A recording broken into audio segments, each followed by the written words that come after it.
In the name of Allah, the most merciful, the bestower of mercy. Bismillah ar-Rahman ar-Rahim. This is a phrase that all Muslims begin every important thing in their lives with. Because when you say in the name of Allah, what do you mean by in the name of Allah? It means that if I'm gonna drink, I say Bismillah, I drink. But I don't say this. I just say Bismillah. If I'm gonna write, I say Bismillah and I write. Meaning, in the name of Allah, I write. In the name of Allah, I ride my car. In the name of Allah, I wear my clothes. So this is why I say Bismillah. There's something missing. You fill it in according to what you're gonna do. Imam Muhammad says, no, may Allah have mercy on you. So now he's addressing you. That we are obligated to learn 4 matters. First, 4 things you have to know. Knowledge, which means awareness of Allah, awareness of His Prophet, and awareness of the religion of Islam based on evidences. So it's not Simon says. It is Islam is not a religion that is based on hearsay. It's based on evidences. This is the beauty of Islam. If I were a Catholic priest or a pope, I say you have to believe my son. Khalas.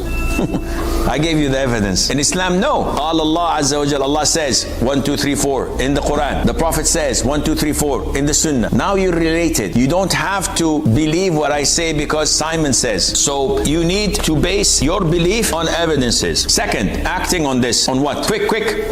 Knowledge. Acting on knowledge. Because if you know but you don't act, you are a hypocrite. If you know but you don't act, you'll be questioned on the Day of Judgment. You knew the ruling. Why didn't you implement it? Because this. No.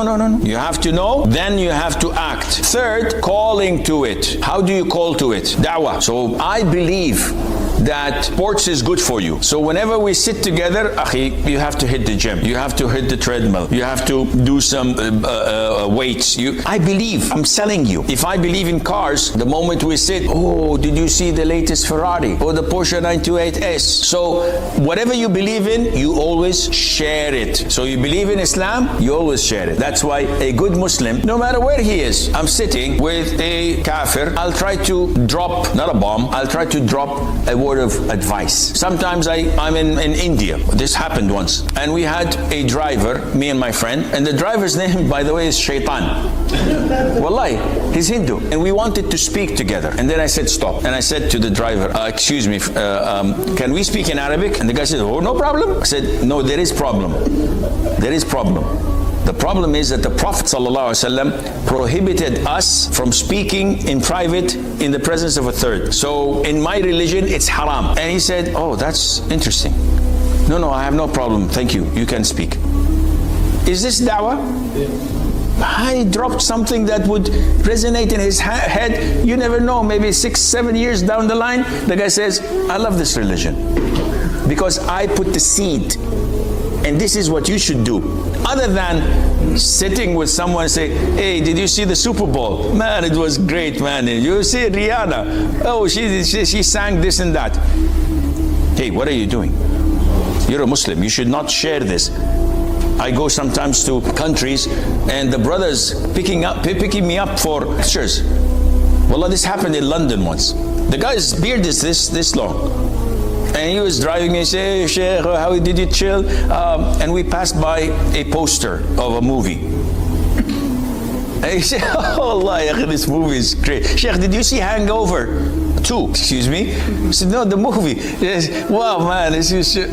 I didn't see Hangover 1 to see Hangover 2. Yes, Sheikh, of course, yeah, I know. Astaghfirullah. Moved on. It's Dr. Jekyll, Mr. Hyde. No, you have to call people to it.